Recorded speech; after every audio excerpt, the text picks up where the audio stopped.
ചെമ്പനീർപ്പൂവിന്റെ ഇന്നത്തെ എപ്പിസോഡിലേക്ക് എല്ലാവർക്കും സ്വാഗതം. അങ്ങനെ നമ്മുടെ രേവതി സച്ചിനെ മാറി മാറി വിളിക്കുന്നുണ്ടെങ്കിലും സച്ചി ഫോൺ എടുക്കുന്നില്ല. മുത്തശ്ശിയുടെ അടുത്ത് നിന്ന് വിളിക്കണേന്ന് വിചാരിച്ചിട്ടാണ് സച്ചി ഫോൺ എടുക്കാണ്ടിരുന്നത്. അതിനുശേഷം രേവതി എന്ത് ചെയ്യാന്ന് ആലോചിച്ച് വിഷമിക്കുകയായിരുന്നു. പിന്നീട് ശ്രീനെ വിളിക്കുന്നുണ്ട്. ശ്രീ അപ്പൊ ആദ്യം വിശേഷങ്ങളൊക്കെ ചോദിക്കുന്നത്, പോയിട്ട് വിളിച്ചില്ലല്ലോ, നിങ്ങൾ എന്തിനു വരുന്നത്, അങ്ങനെയുള്ള കാര്യങ്ങളൊക്കെ ചോദിക്കുമ്പോൾ സച്ചി എന്തേന്ന് ചോദിച്ചു. ചേട്ടൻ എന്തെന്ന് ചോദിക്കുമ്പോൾ, വേടാ ഞാൻ ഇവിടെ ചേട്ടൻ ഇങ്ങോട്ട് പോകുന്നു നാട്ടിലേക്ക്, ഞാനും പിന്നാലെ ഓടിപ്പോരുകയാണ് ചെയ്തത്. പിന്നീട് ഉണ്ടായ സംഭവങ്ങളൊക്കെ രേവതി പറയുന്നുണ്ട്. അത് കേൾക്കുമ്പോ നമ്മുടെ സ്ത്രീക്ക് ഭയങ്കര വിഷമാവുന്നുണ്ട്. അയ്യോ, ഞാൻ എന്ത് ചെയ്യും, ചേച്ചി ഒരു കാര്യം ചെയ്യ്, അവിടെ തന്നെ നിൽക്ക്, ഞാൻ ചേച്ചി വീട്ടിൽ പോയിക്കൊള്ളാൻ പറയുന്നുണ്ട്. പക്ഷെ രേവതി പറയും, ഇല്ല, സച്ചിക്ക് എന്ത് സംഭവിച്ചെന്നറിയാതെ ഞാൻ പോകില്ല വീട്ടിലേക്ക് എന്ന് പറഞ്ഞ് ഞാൻ ഇവിടെ തന്നെ നിൽക്കും എന്ന് പറയുന്നുണ്ട്. എന്തായാലും പോലീസ് സ്റ്റേഷനിൽ ഇവിടെ തന്നെയല്ലേ, അതുകൊണ്ട് ഞാൻ പോലീസ് സ്റ്റേഷനിലേക്ക് പൊക്കോണ്ടെന്ന് പറയുമ്പോൾ, വേണ്ട ചേച്ചി അവിടെ നിൽക്ക്, ഞാൻ എന്താണെന്ന് നോക്കട്ടെ, ഞാൻ അവനെ വിളിച്ചോക്കട്ടെ എന്ന് പറയുന്നുണ്ട്. അങ്ങനെ സച്ചി എന്നെ വിളിക്കുന്നുണ്ട് ശ്രീ. പക്ഷെ ശ്രീ വിളിക്കുമ്പോൾ സച്ചി ഫോൺ എടുക്കുന്നുണ്ട്. ഉണ്ടായ കാര്യങ്ങളൊക്കെ പറയുന്നുണ്ട്. രേവതി ചേച്ചി വിളിച്ചിരുന്നു തന്നെ പറഞ്ഞപ്പോൾ, ചേച്ചി ഒറ്റയ്ക്ക് നാട്ടിൽ അവിടെ നിന്ന് ഇങ്ങോട്ട് പോകുന്നപ്പോൾ സച്ചിക്ക് ആകെ വിഷമാവുന്നുണ്ട്. പറഞ്ഞേ, എന്താടാ നീ പറഞ്ഞത്, രേവതി ഒറ്റയ്ക്ക് ഇങ്ങോട്ട് പോകുന്നു? അതെ ചേച്ചി പോന്നിട്ടുണ്ട്, ചേച്ചി അവിടെ വിഷമിച്ച് നിൽക്കണ്, ശരി ഞാൻ പോലീസ് സ്റ്റേഷനിലേക്ക് വരാം, നീ ധൈര്യപ്പെട്ട് പൊക്കോന്നൊക്കെ പറയുന്നുണ്ട്. അതിനുശേഷം രേവതിനെ ശ്രീ വിളിക്കുന്നുണ്ട്. ചേച്ചി അവിടെ തന്നെ നിന്നോ, സച്ചി പോലീസ് സ്റ്റേഷനിലേക്ക് പോയിട്ടുണ്ട്, എന്താണ് ഏതാണെന്ന് ഒന്നും അറിയില്ല, അതുകൊണ്ട് തന്നെ ഞാൻ എത്രയും പെട്ടെന്ന് അങ്ങോട്ട് വരാന്ന് പറയുന്നു. ആ ശരി, നീ വന്നാ മതി, ഞാൻ പോലീസ് സ്റ്റേഷനിലേക്ക് പോകണമെന്ന് പറഞ്ഞ് രേവതി സച്ചിൻ അന്വേഷിച്ച് പോലീസ് സ്റ്റേഷനിലേക്ക് പോകുന്നുണ്ട്. അതിനു മുന്നേ തന്നെ സച്ചിയുടെ കൂട്ടുകാരനെ പോലീസ് അടിക്കുന്നൊക്കെ ഉണ്ട്. എത്രയോ വട്ടം അയാൾ കാല് പിടിച്ച് കരഞ്ഞ് പറഞ്ഞിട്ടൊന്നും പോലീസുകാർ സമ്മതിക്കുന്നില്ല.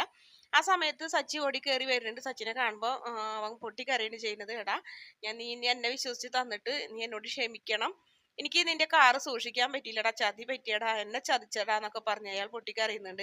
ആ സമയത്ത് പോലീസുകാരെല്ലാരും കൂടി പറയുന്നുണ്ട്, നീ അല്ല കാറിന്റെ ഉടമ, എന്നാ പിന്നെ നീയും ഇവിടെ നിൽക്കടാ എന്ന് പറഞ്ഞ് സച്ചിനെ പിടിച്ചു നിർത്തുന്നുണ്ട്.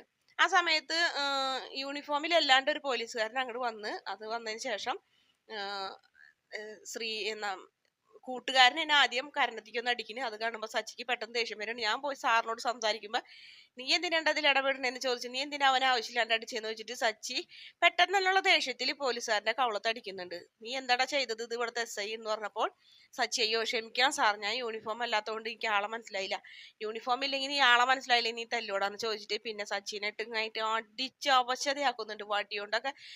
എന്തായാലും മറ്റുള്ള വനിതാ പോലീസുകൾക്കൊക്കെ വിഷമാവുന്നുണ്ട്. ആ രീതിയിൽ അടിക്കുന്നു സച്ചിൻ. അടി തൊട്ട് മുടി വരെ എന്ന് പറഞ്ഞ പോലെ മേത്തും ശരീരത്തിലും കാലുമേലും ഒക്കെ ചൂരലുകൊണ്ട് അടിക്കുന്നുണ്ട്. കൂട്ടുകാരൻ വിഷമായിട്ട് കൂട്ടുകാരൻ തടയാൻ നോക്കുമ്പോൾ അത് കൂട്ടുകാരനും കിട്ടുന്നുണ്ട്. ആ കാഴ്ച കണ്ടുകൊണ്ടാണ് രേവതി അവിടേക്ക് വന്നത്. രേവതി അലറി വിളിച്ച് ഓടി ചെന്ന് തടയുന്നുണ്ട്, പോലീസുകാരനെ ചീത്ത പറയുന്നുണ്ട്. ഇദ്ദേഹം ഒന്നും ചെയ്തിട്ടില്ല, ഇദ്ദേഹം ഇവിടെ ഉണ്ടായിരുന്നില്ല, നാട്ടിലില്ലായിരുന്നത്, അറിഞ്ഞിട്ട് വന്നതാണ്, ചതിച്ചതെന്ന്, അല്ലാണ്ട് ഇയാൾ ഇങ്ങനെ ഒന്നും ചെയ്യുന്ന ആളല്ല, എനിക്കറിയാം, ഒരുപാട് നല്ലവനാണെന്നൊക്കെ പറഞ്ഞപ്പോ രേവതി അങ്ങനെ പറഞ്ഞു, ഇയാൾ ഒരുപാട് നല്ലവനാണ് എന്ന് പറഞ്ഞപ്പോ നമ്മുടെ സച്ചിന്റെ നെഞ്ചങ്ങോട്ട് പൊട്ടുന്നിട്ട് രേവതി ഇത്രയധികം തന്നെ സ്നേഹിക്കുന്നുണ്ടെന്ന് സച്ചി അങ്ങനെ തന്നെ മനസ്സിലാക്കണം. സച്ചിന്റെ കണ്ണൊക്കെ നിറയുന്നുണ്ട്. നീ മാറിക്കടി, നിന്നല്ലെങ്കിൽ നിനക്കും എന്റെ അടി കിട്ടും പറഞ്ഞ് രേവതിനെ അടിക്കാൻ വേണ്ടി പോലീസുകാരൻ കൈ പിടിക്കുമ്പോ, അടിക്കാൻ രേവതിനെ കവളത്ത് അടിക്കാൻ വേണ്ടി കൈ പോക്കുമ്പോ സച്ചി പെട്ടെന്ന് എന്റെ രേവതിനെ തൊട്ടു പോകരുതെന്ന് പറഞ്ഞ് പോലീസുകാരന്റെ കൈ വീണ്ടും പിടിക്കുന്നുണ്ട്. പിന്നീടും അപ്പൊ അതിനുള്ള ദേഷ്യം കൂടി തീർക്കുന്നുണ്ട്. രേവതിനെ എല്ലാരും കൂടെ പിടിച്ചു വലിച്ചും കഴിഞ്ഞിട്ട് പുറത്തേക്ക് ആക്കുന്നുണ്ട്. സച്ചിനെ വീണ്ടും തല്ലുന്നുണ്ട്.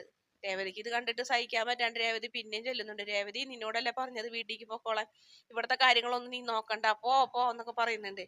പിന്നീട് പോലീസുകാരൻ രേവതിയോട് പറയുന്നുണ്ട്, ഇതിൽ നിന്നിട്ട് ഒരു കാര്യമില്ല, നിങ്ങൾക്ക് രക്ഷിക്കാൻ പറ്റൂല, കഞ്ചാവ് മാത്രമാണെങ്കിൽ കുഴപ്പമില്ലായിരുന്നു, ഇതിപ്പോ പോലീസുകാരന്റെ മേലും കൂടെ കൈ വെച്ചതുകൊണ്ട് നിങ്ങളുടെ ഭർത്താവിന് ഒരു രക്ഷയില്ല എന്ന് പറയുന്നുണ്ട്. ആ സമയത്ത് ശ്രീയും അതുപോലെ തന്നെ ദേവും കൂടി വരുന്നുണ്ട്. എന്ത് പറ്റി ചേച്ചി എന്നൊക്കെ ചോദിക്കുമ്പോൾ, സച്ചിൻ ഇങ്ങനെ ഇട്ട് അടിച്ചിട്ട് സെല്ലിന്റെ ഉള്ളിലാക്കിയിട്ടുണ്ട്, ഒരുപാട് അടിച്ചു, എന്റെ മുന്നിലിട്ട് എന്നൊക്കെ പറഞ്ഞ് രേവതി പൊട്ടിക്കരയുന്നുണ്ട്. ആ സമയത്ത് ശ്രീ ചെന്ന് കഴിഞ്ഞിട്ട് ചോദിക്കുന്നുണ്ട്, ഇങ്ങനെ തല്ലാൻ മാത്രം അവനൊരു തെറ്റും ചെയ്തിട്ടില്ല, അവൻ ഇന്ന് വന്നിട്ടുള്ളൂ, മറ്റാരോ ചതിച്ചത് എന്നൊക്കെ പറഞ്ഞപ്പോൾ അതൊന്നും പറഞ്ഞിട്ട് കാര്യമില്ല, നിന്റെ ചേട്ടന് ഇത്തിരി സാമർത്ഥ്യം കൂടുതൽ, ഞാൻ പോലീസുകാരന്റെ മേലെ കൈ വെച്ചെന്ന് പറഞ്ഞപ്പോൾ ശ്രീ ആകെ ഞെട്ടുന്നുണ്ട്. നീ എന്ത് പണിയാണ് ചെയ്തത്, വണ്ടിയാണെങ്കിൽ നമുക്ക് എങ്ങനെയെങ്കിലും ഇറക്കായിരുന്നില്ലേടാ, ഇപ്പൊ ഈ കേസ് നിനക്ക് രക്ഷപ്പെടുന്നു നിനക്ക് തോന്നുന്നുണ്ട്, ഇവര് നിന്നെ വെറുതെ വിടുന്നൊക്കെ ചോദിക്കും, ഇനി എന്ത് ചെയ്യും, ആരുടെ മുന്നിലേക്ക് പോകും, എനിക്ക് ഒരു സമാധാനം ഇല്ല, എനിക്ക് ഒന്നും അറിയണില്ലല്ലോ, എന്ത് ചെയ്യും എന്നൊക്കെ ചോദിക്കുമ്പോൾ രേവതി ഓടി വന്ന് രേവതി നിൽക്കുന്നുണ്ട്. രേവതിയും പറയുന്നുണ്ട്, അതെ, മറ്റുള്ളവർ പെട്ടെന്നുള്ള ദേഷ്യം തീർക്കണമെന്ന് പറഞ്ഞതല്ലേ,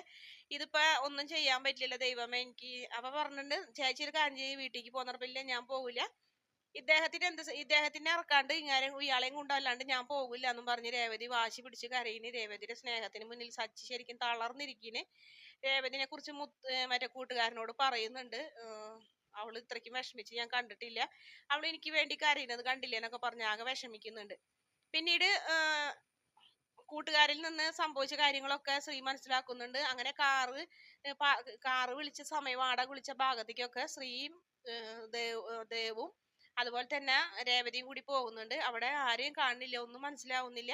പക്ഷെ അവിടെ ഒരു CCTV ഉണ്ടായിരുന്നു. അങ്ങനെ CCTVയുടെ ഉടമസ്ഥന്റെ എത്തിച്ചേരുന്ന സൂപ്പർ മാർക്കറ്റ് ആയിരുന്നു. ആദ്യം ഒന്നും സമ്മതിക്കൊന്നുമില്ല, പോലീസിന്റെ അനുമതി ഇല്ലാണ്ടൊന്നും തരില്ല എന്ന് പറയും. പക്ഷെ രേവതി കാല് പിടിക്കും. കരയിനെ കണ്ടപ്പോ അയാൾക്ക് പാവം തോന്നി. അങ്ങനെ നോക്കുന്ന ഒരു ഭാഗമൊക്കെ കാണിക്കുന്നുണ്ട്. അങ്ങനെ ഇനി സച്ചിയുടെ വണ്ടിയിൽ സാധനങ്ങളൊക്കെ കൊടുക്കണം പിടിക്കണേ ആൾക്കാരെയൊക്കെ കാണുമ്പോൾ കാര്യങ്ങളൊക്കെ അവർക്ക് മനസ്സിലാവുന്നുണ്ട്. സച്ചിയുടെ ശത്രു എന്ന് മനസ്സിലായി. അത് അതിലൊരാളിന് രേവതിനെ തട്ടിക്കൊണ്ടുപോയതും സച്ചി വന്ന് രക്ഷപ്പെടുത്തിയെന്നൊക്കെ പറയുന്നുണ്ട്.